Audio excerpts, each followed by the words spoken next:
Hey guys, welcome to Broken Journey, the podcast. I am your host, Elba. Thank you so much for joining me today. I hope that you're having a wonderful day so far. Guys, today I have another special guest for Her Story series. I am so excited and I want to introduce you to Ciara Aguilera. Go ahead, Okay. you can start. Hi, Sorry. thank you so much for having me. My name is Ciara Aguilar. Yeah, I say it probably very whitewashed, but I think the way you say it is correct. Uh, just wanted to introduce myself. I'm 31. I live in Boston, Massachusetts. I Nice. currently live with my 18-year-old dog, Chumley. So no Oh. kids at this time for me, but yeah, I'm here in Boston. I'm originally from Denver, Colorado, and moved out here about 2 years ago.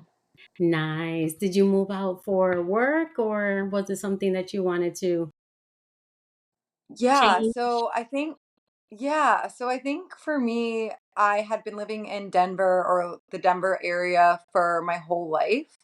And I was really starting to struggle with like some mental health issues and my drinking as well. And I had thought maybe a change of scenery, change of location was the Oh, solution. And I kind of fell in love with Boston. So I ended up here. oh, nice. Okay, so jumping into that, we're going to be talking about sobriety, your path to sobriety. And I'm so excited because, there are so many people out there who are struggling with alcoholism and stuff like that. And, drug addiction with everything going on with the pandemic and, just mental health.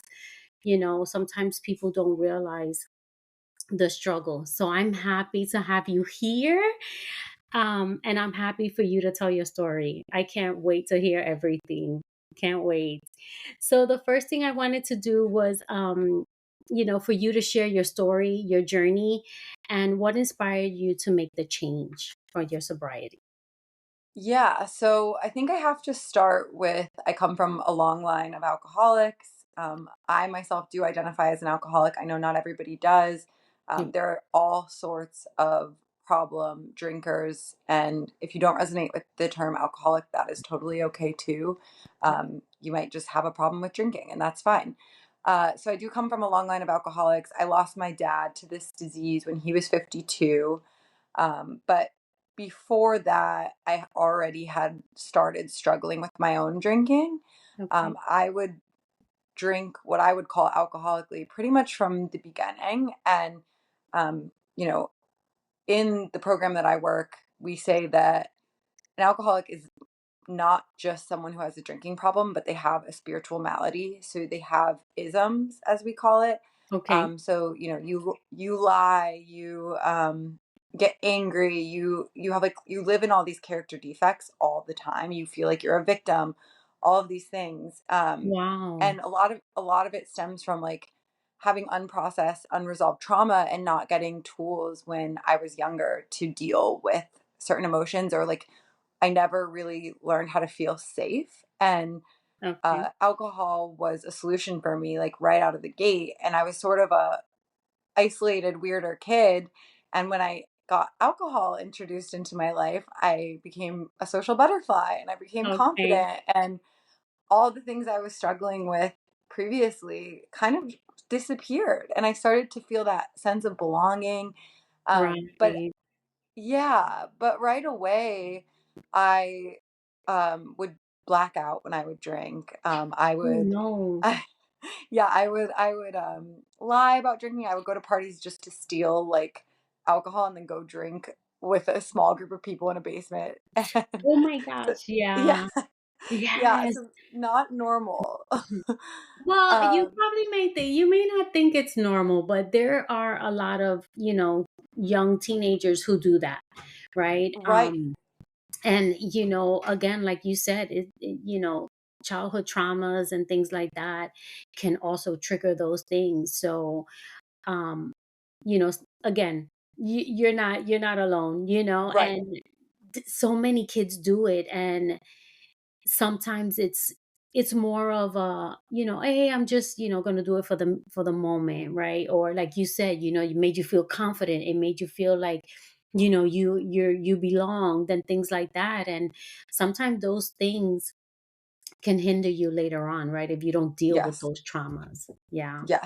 Yeah, Yeah. 100%. And for me, I found the solution, and I think that you're right, there's a lot of people who do drink that way, Mhm. but it just continued for me, and the consequences began to escalate, like, into college, after college, and even, I was 28 years old, on a trip and still acting that way, like, getting into fights with my friends, Oh, wow. black continuing to black out, like, causing issues in my relationships, and Okay. I felt like I had suffered a spiritual death. And I was very materialistically successful, had moved to Boston, bought a home, was working in my dream career field.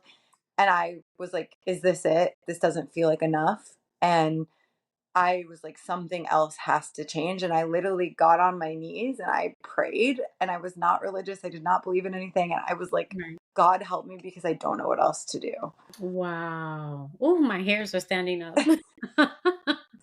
Wow. Yeah. Again, like I said, my dad was an alcoholic, and my grandfather from my mother's side was an alcoholic. I didn't get to meet him because he died before I was born. But my other grandfather, my father's father, was also an alcoholic. So I saw the alcoholism in the family as well. Um, I experimented with drugs myself, Yeah. and because of the fact that, I was like, where am I? What am I doing? My mom and I would move so often because my dad was abusive to my mom Mhm. when I was with her. I mean, obviously I was with her, right? Right. But when Yeah. we were when I was a little girl, right? And my mom and my dad separated when I was 5.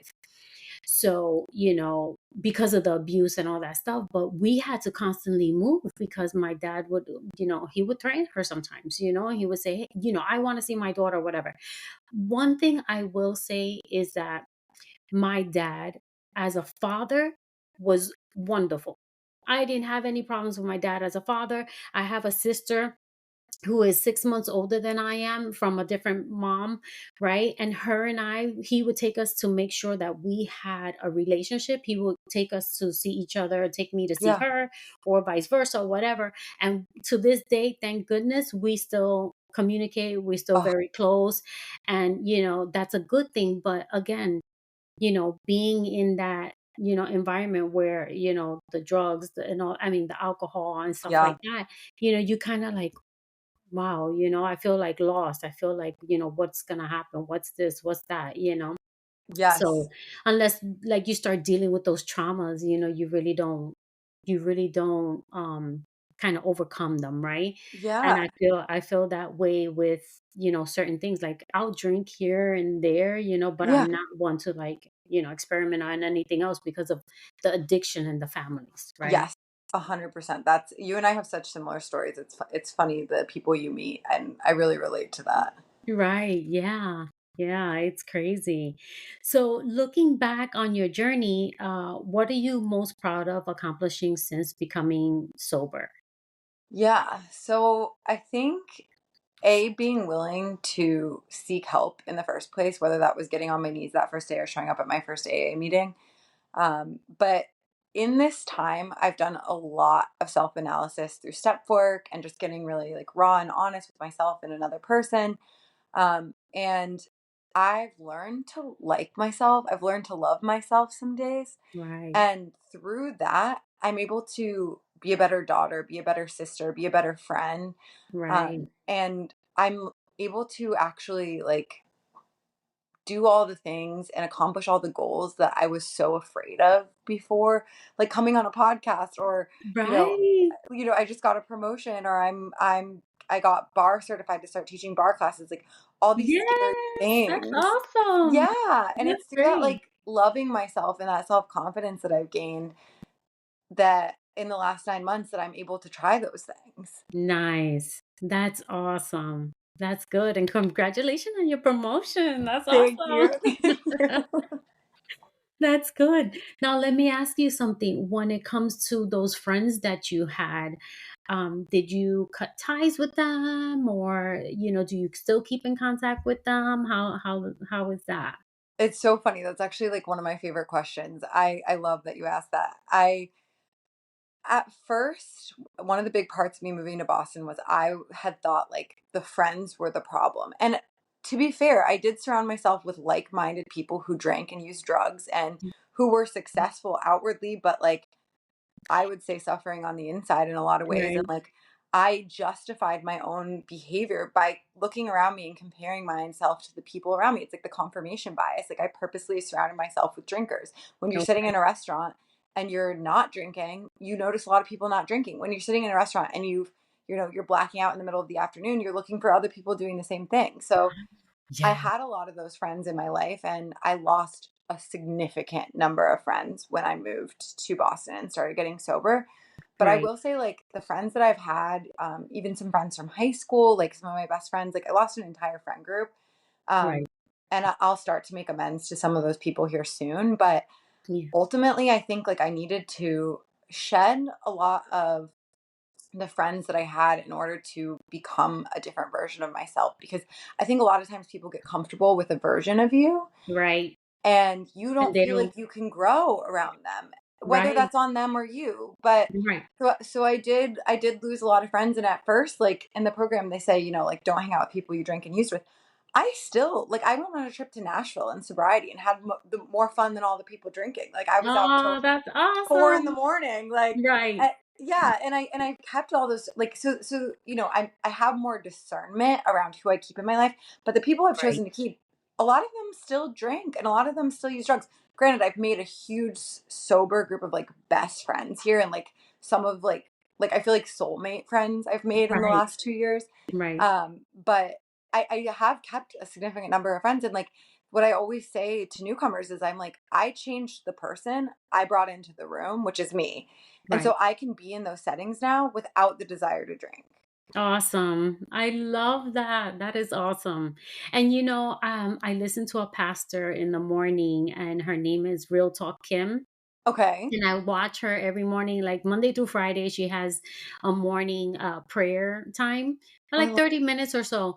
And Yeah. and I love this when I first heard this, and I repeat it all the time. She doesn't even know me, but I still repeat it all the time. She says, you have sometimes you have people in your life who are like rocket boosters, right? Where the rocket goes up, and then once it gets to a certain level, those boosters come off, Yeah. right? So in your case is the same thing. Sometimes you have to, like you said, shed people, and Yes. it's nothing personal, right? It's just that there's a time in your life where you're having to go to a different level, Yeah. and sometimes those people are not allowed to go with you, Yes. basically, right? And Agreed. so, and it's good that you surround yourself with people who are who are in a better mindset, who Yeah. are there, and nothing bad towards the people who Yeah. aren't. Is just the fact that you want more for your life, and you want different changes, and you want to change a lot of the things that you have in your life. So in order to do that, you have to move forward, right? And Yeah. again, they're like rocket boosters. Whoever can't make Yes. it, it can't make it. 100%. Yes. Yeah, yeah, that's cool. Okay, can you share some resources or tools that you found beneficial in your journey that might help others? Yes. So I have quite a few actually. Yeah. um, but I could not get sober alone. Your journey might be different, but I couldn't do it alone. And so, all of these resources kind of helped guided me to where I needed to be. But I'm a big like book nerd. I love to read. So for books, I read The Naked Mind, Quit Like a Woman, and Drinking a Love Story.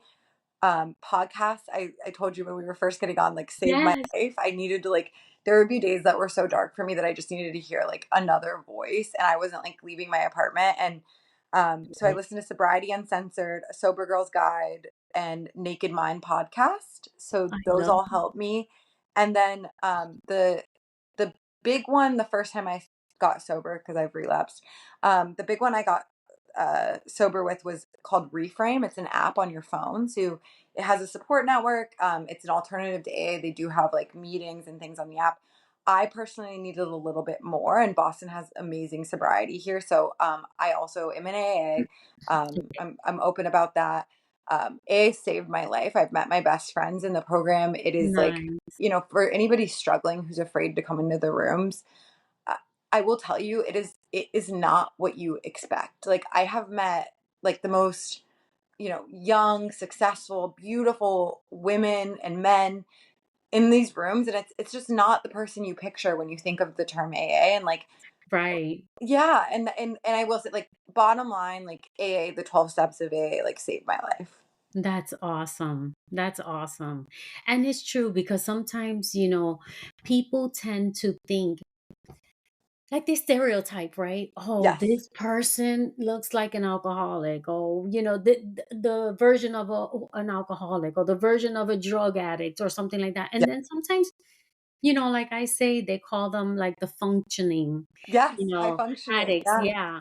And so, sometimes you don't even know that they're going through these things. You don't know that they're using drugs or anything like that unless it gets to the point where it's beyond the norm, and then they start getting too far into it where it's like, okay, something is going on, right? yeah, That something starts to trigger, oh wait, this person is a little off. But if yes, they continue to stay at a certain level, right, you won't really notice it because they're that functioning, exactly, addict, right?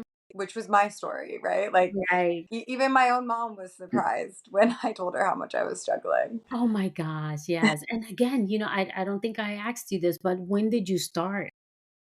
So, my sobriety date. No, when did you start drinking? Oh, I started drinking when I was about 14. I remember my first drink was in like my friend's older brother's basement. It was like a shot of blue hypnotic. Oh my goodness. If you Yes. remember. Yes, I remember. Yes. Yes. Oh my gosh. Wow, 14. Yeah, Yeah, young. yeah. I know, and that's why I say, like, sometimes, we don't realize it, but, teenagers find a way, right? Oh yeah. We always find a way to get to something, to do something and stuff like that, and, Yes. sometimes. And again, your mom was a single mom, right? Yes. I was a single mom. So it's hard to keep tabs even when you have a second parent, right? It's Oh hard yeah. to keep tabs all the time on your kids. So, you know, just being able to have like that open relationship with your parent and stuff like that is kind of something that is good. But then again, not all the time the children, are confiding in that parent, right? So it's. Well, yeah, and I took after my my I would say my mom and my dad this way, but I was good at manipulating people. It served me well in a lot of ways, and I was a master manipulator. Like, I don't blame her for not catching on. Right, right. Yeah. And like I said, sometimes those things happen and you can't really catch it all the time. Right, So, right. wow. Wow, that's funny. Um, let's see. I said, can you share some resources and tools? All right, do you have anything else that you wanted to mention? I know you said you had some stuff. Yeah, yeah. So I just wanted to like share essentially, if something is no longer serving you, don't be afraid to remove it from your life. And whether that's social media, like a toxic relationship, alcohol, drugs, any of these things, like, and I think it takes a lot of like honesty with ourselves in order to admit what's no longer serving us. But Yes. I, I like, if I like, just to share my own experience with the situation, getting rid of alcohol, I was 29 the first time I got sober, and then 30 when it actually stuck.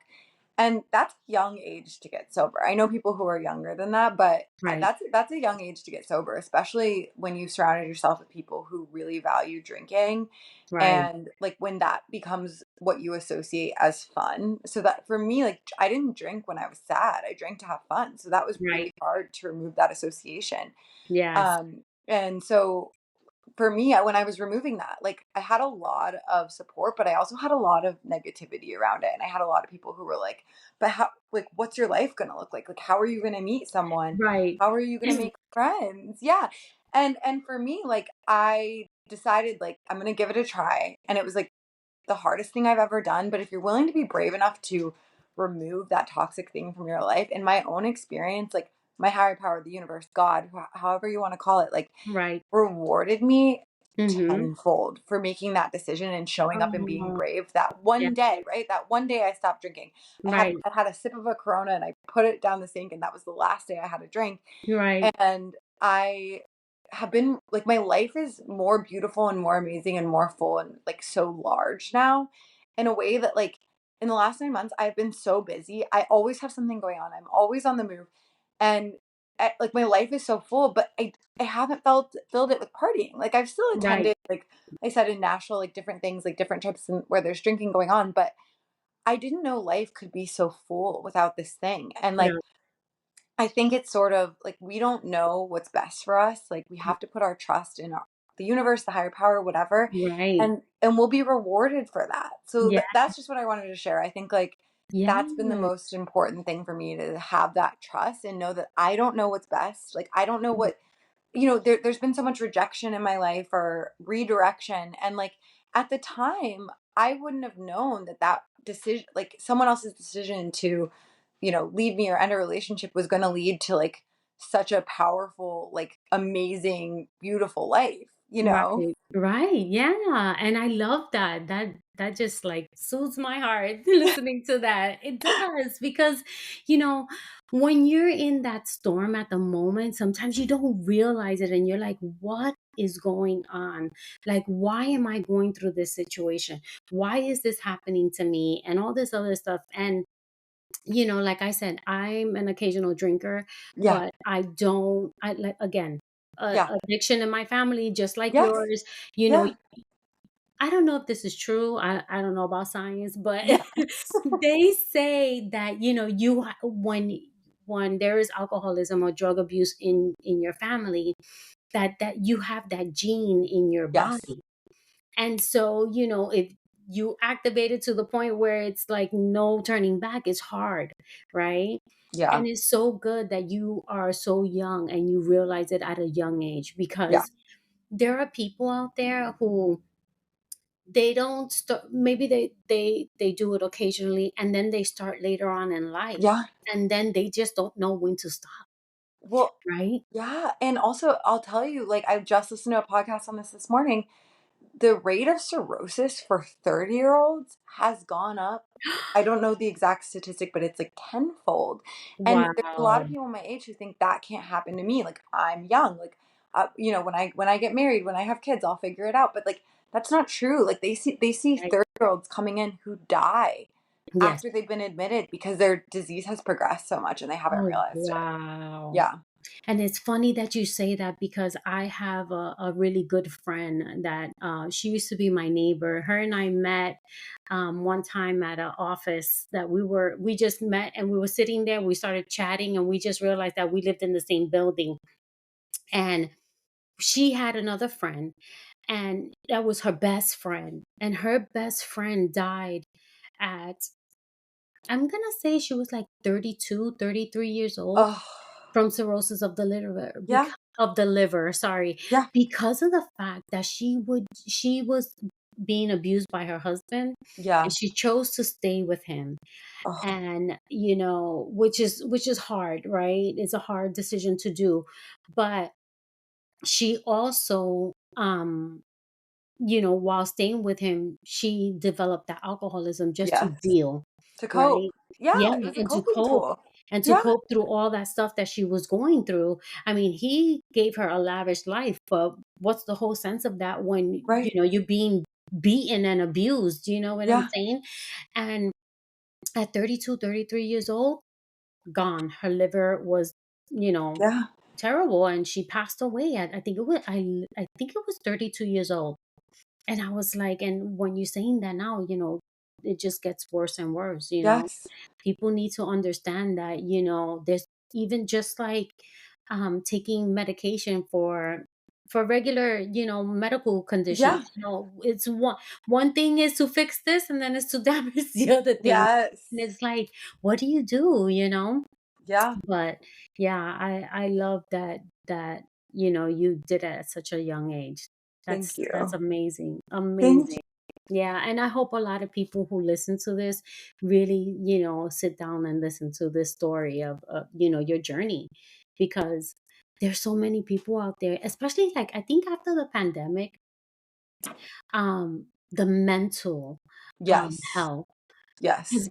like it got like worse. I know for Yeah. me personally, um, I always worked outside of the office, Yeah. right? I mean, outside of home. Right. And Right. when I came to work at home, it took me some time to really get accustomed to working from home because I Yeah. wasn't accustomed to it. I mean, all 30 something years working outside of home. And then when I came home, I was like, oh my God, this is going to drive me crazy. I started to have like depression and mental breakdowns, like Oh yeah. crying, and I'm like, what are you doing? Why are you crying? What's the whole purpose? Like, what happened? Because I couldn't figure it out. And then Yeah. eventually I said, oh, is that you're working from home, you're getting off work, you're going and taking a shower, Mhm. doing whatever it is, cooking, whatever, blah blah blah, and then you're going back, you're going to bed into your room. So you're Oh from yeah. going from one room to the next room to the next room. Yes. So it's like a little crazy. But Yes. sometimes people don't understand that some things will trigger mental health issues. Yeah. So yeah, I think like for me, it's interesting because the pandemic was definitely a time. I don't know if you've ever seen The Great Gatsby, but in The Great Gatsby, there's a scene where they're driving to keep drinking, and he had said like that summer we created nothing and contributed nothing to society, and that's a little bit how I felt during the pandemic. And at first, I was like staunchly like I've had lung surgery, all these things. First, I was like I won't see anyone, I don't want to do anything, and then that quickly devolved into like having house parties multiple days a week, and like all we were doing was drinking, and Yes. all we were doing was like it literally felt like the scene out of The Great Gatsby where it was like nothing of substance was happening, but it was like this endless cycle, and it like felt a little crazy to me. You're And right. I got like similarly to you, I got very depressed, and I ultimately ended up going through a breakup, and right at the end of 2020, and like lost the home I was living in, lost one of my dogs, and I came out of that and I was like, well, I deserve to party. And that last year before I moved to Boston was like some of the worst drinking that I had ever done. And I spiraled a little bit out of control, and I really lost myself. And I could not, I was crying all the time. I wasn't getting out of bed.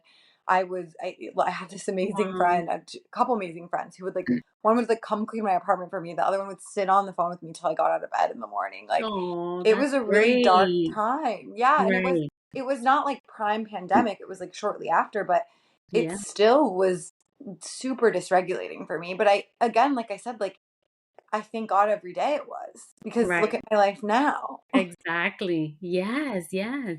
And it's funny because, sometimes we don't realize, the situation, and we feel like, oh, it's, you know, how do you say that? Like we build off of our own lives, right? That we put Yes. in our minds, right? Like Yes. we'll say, oh, yeah, just this one thing, it's not gonna, it's not really not gonna make any difference, right? Yeah. But then when you come to see, it starts changing little by little, Yeah. and then, you start to spiral, and it, unfortunately, sometimes people, they continue, and then there's people like you that you got Yeah. on your knees and you prayed and you said, God, I'm ready, I'm done, Yes.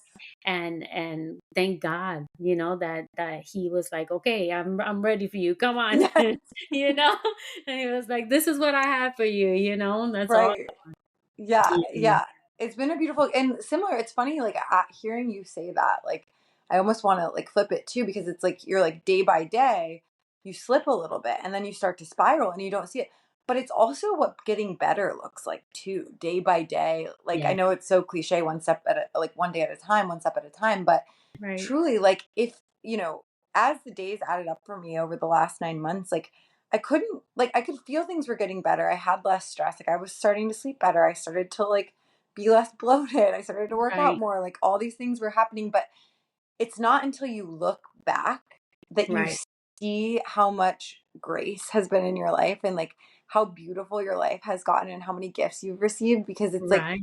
day by day you don't notice. Right. It's true. It's true. And especially the fact that because you are going through it, right? It's kind of like, you know how you go to the gym and they say, "Okay, we got to take a picture of you," right? And you're Yes. like, "Oh my god, they got to take a picture of me with all this weight and all this other stuff." And then you're doing the work, work, and sometimes you don't see like the weight loss, right, on the scale. But Right. then when you go and look at your pictures, you can see that the inches have gone, right? Yes. That you and that's kind of like similar to what you're saying. Like, Yeah. you don't realize, what the where you were at, right? You don't Yeah. realize that you've come so far from where you were at before, Yeah. and again, every day is a new day. So every day you got to remember to say, you know what, thank you, I have another day to accomplish something new, I have another day to do something new, right? I Yeah. heard there's this man that I follow, and I can't remember his name right now. He's a motivational speaker, and he spoke about his dad, having alcoholism and stuff like Yeah. that. And he says, my father would say, every time I would call my dad, he would say, "Hey, dad, how are you?" Whatever. And he would say, "I have another day. Oh, And it's another day, and another day for me to accomplish something new." Right. So I think that that's, amazing. Sometimes we gotta look at the next day, right? And not yes. focus so much on what's all the way down there, Yeah. right? Because, if you start to focus so much on the future, you start to get anxiety, you start Yeah. to worry, you start to stress and all this other stuff. So taking it day by day, I think for me, I don't know about you, but for me, I Yeah. think, okay, tomorrow, this is the things that I need to lay out for tomorrow. And that's it. I'm Yes. just gonna focus on, because we never know what's gonna happen tomorrow, right? So No. But that's what you said actually is so important, I think. And again, like, I don't know if people listening to this will be struggling with drinking or if they'll just be interested in like improving their lives, but I think it goes for both groups. Like focusing on the next 24 hours right, is so important, but it also is really powerful because the routines that you start to develop every day, like making your bed, right, making yourself a nutritious meal, taking some like time and space to pray, meditate, write in a grateful journal, like all of those things, like those consistent routines, if you continue to just say, well, I'm going to repeat that in the next 24 hours, like right. it is amazing how your life starts to change, but 24 hours at a time. Right, right. Oh my God, I love that. I love that. That's amazing. Yeah.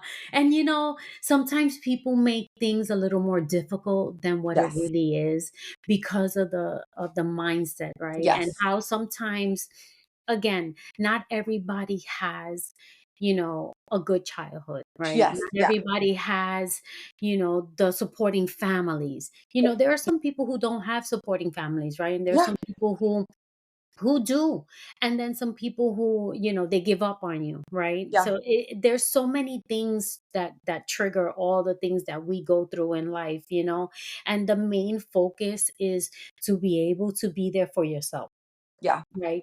Love yourself for where you're at right now. As a Yeah. matter of fact, and this is off the alcoholism Yeah. thing, but I was talking to my mom the other day, and we were talking about, being overweight or whatever. And I said, you know what? I said, I'm not going to complain about it. I said, because you know what? I said, I am working on it, but it's not going to happen overnight. So No. I'm Yeah. going to love myself where I'm at. Yes. Yeah, you have, because you have to show up for yourself and make the right decisions for the next 24 hours. You cannot hate yourself into a better body. You cannot hate yourself into sobriety. You cannot, hate yourself into a promotion. Like you have Right. to love yourself in order to show up for yourself. Exactly. Yeah, I love that. I love that. It's so true. And, just having some support, whether it be with your family, whether it be with your friends, or even with people are able to be there for you Yeah.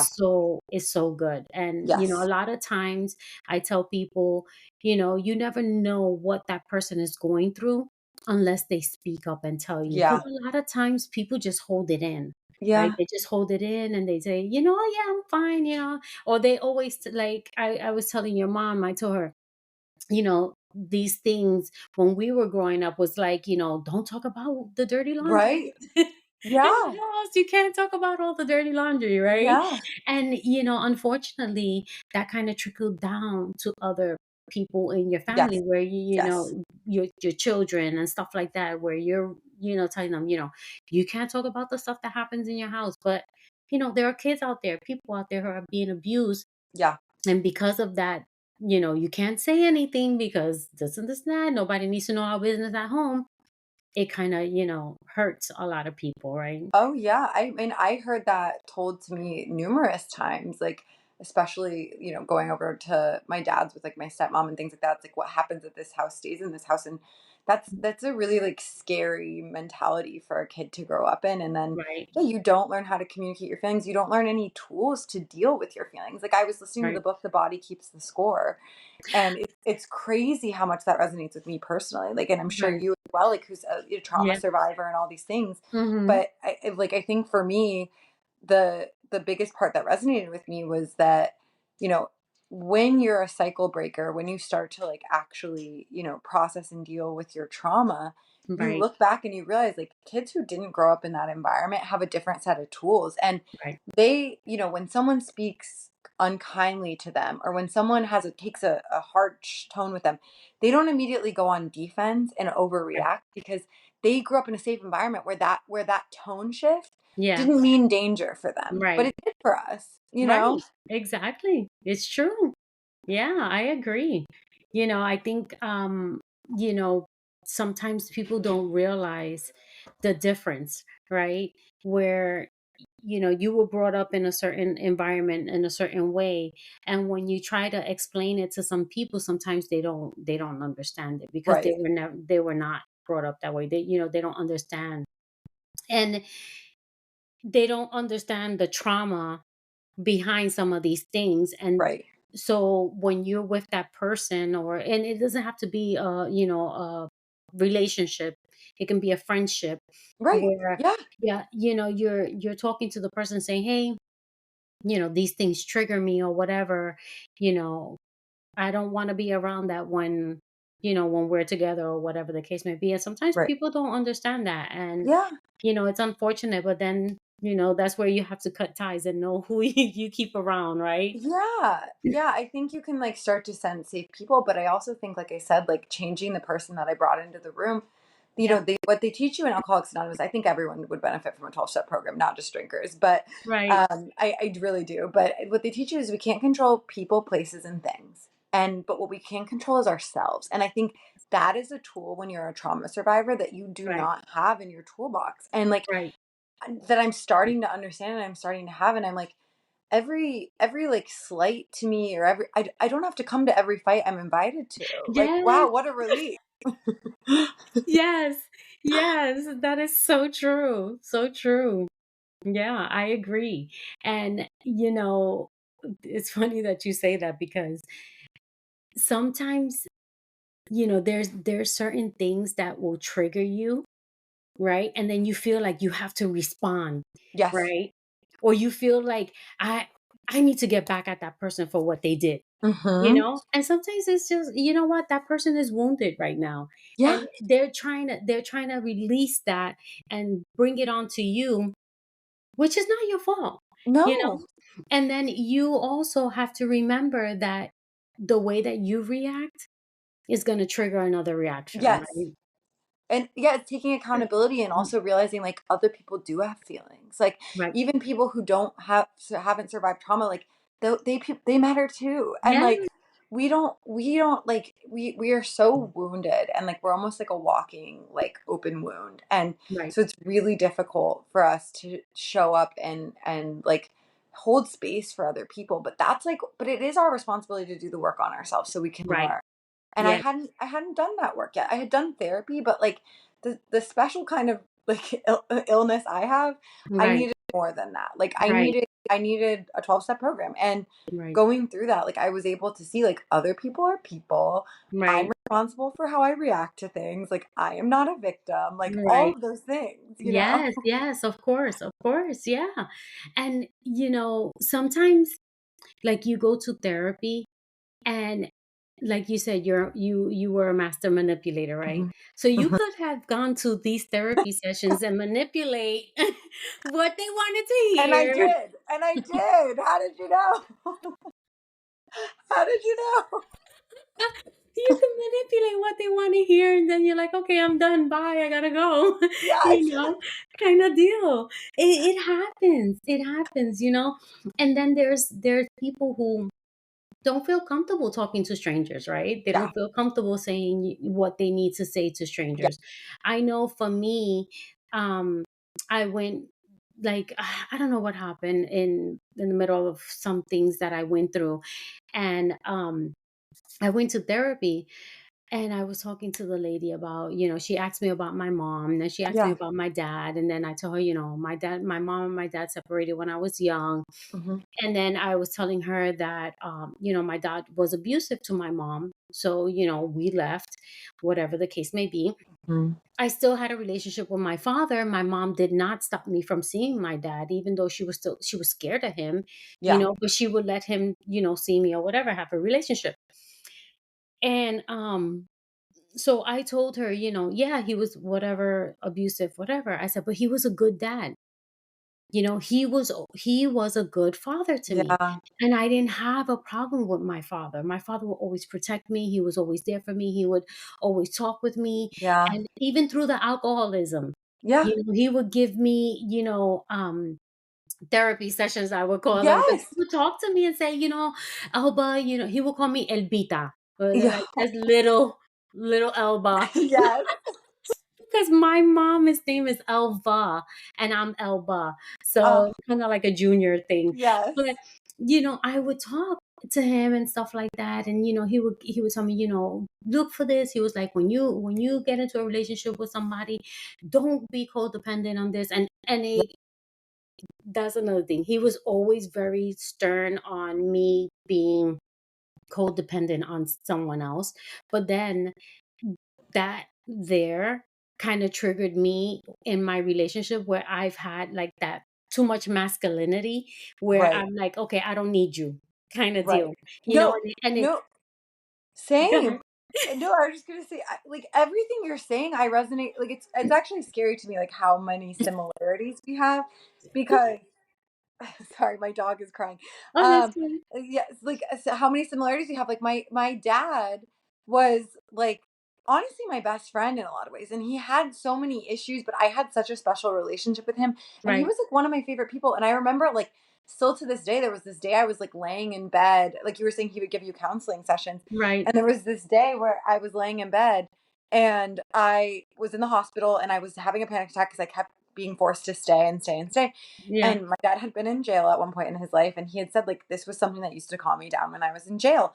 And he walked me through this like breathing exercise that was like the most mindful thing that like, and this was in like, 20 or 2007. So it was like, yeah. and I had no idea this man had a mindful bone in his body, but he walked me through, and I remember like I was like those are the moments with my dad that like that I You find so jerk. special. And he's the one who like got me into reading and all these things, and like I Right, love having those memories with that person, like right. despite the alcoholism. Right. Yeah, exactly. Because my dad was an alcoholic until he passed away, you know. Yeah. And when I told the therapist that, she didn't believe me. She was like, "That couldn't be." I said, "How you gonna Yeah. tell me how my life is, what my life and Right. my relationship was with my dad? How are you gonna tell Right. me?" That's how it Right. was.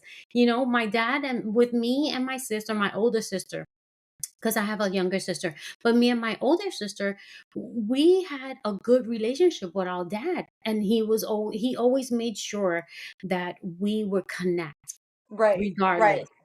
So that way we can continue to have a relationship. And again, like Right. I said earlier, my excuse me, my sister and I, we have a great relationship. Right. We still Right. call each other. She comes down to Florida, I'll go to Pennsylvania, and we'll have our relationship or whatever. But it's funny because the therapist could not believe that, and I'm like, people can be two different things, right? Right. And sometimes those could be good and they can be bad, right? So it's funny because I cherish those relationships too. My dad died very young. He died at 36, I think it was 30. Oh my God, I had no idea that was that young. Wow, that is very young. Yeah, he was very young. He was very young. He died. Was it was it 36? I can't remember. It was 36 or 42, something like that. But he died very young. But he died of AIDS. So I'm yeah. so sorry to hear Yeah, that. thank you, yeah. But, again, some people won't understand that, and I'm not discounting therapy. Let me not discount therapy because therapy is good, right? I'm not discounting it. But, Right. sometimes there are things that they don't understand between, relationships, So, it is what it is. But okay, in closing, if you had the attention of the whole world for 5 minutes, what would you say? I would just say be kind to other people and be kind to yourself. And I think, like, don't be afraid to do the brave thing and eliminate like a toxic substance, a toxic person, a toxic situation from your life, because you will be rewarded. And like, you might not know, like I said, like what's on the other side of that door, but like, that's okay. You don't have to know to open the door. Just, Right. take the first step. Yes, I love that. That is amazing. That's amazing. I am so happy that you came here. I'm so happy that you told your story because it's amazing. And I pray that you continue on your journey. I pray that things keep coming your way. And again, like I said, I thank you so much for joining me. I want to thank our our podcast listeners. Sorry. I want to thank our podcast listeners for listening to this story. Again, I have here behavior health center.com for people who are looking for assistance with addiction.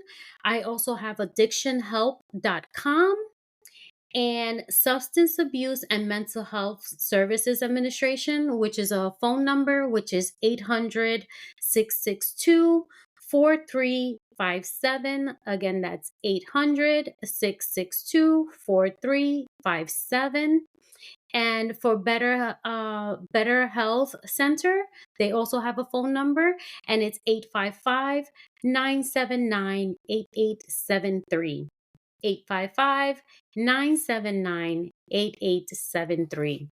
Again, thank you so much, Sierra. I Thank appreciate you. you coming, and thank you, thank you, thank you. Thank you so much for having me. I'll have to come down and see you in Florida one of these days. Yes, yes, yes, for sure. I'd love to see you in person. Alrighty, take care. Thank Bye. you. Bye.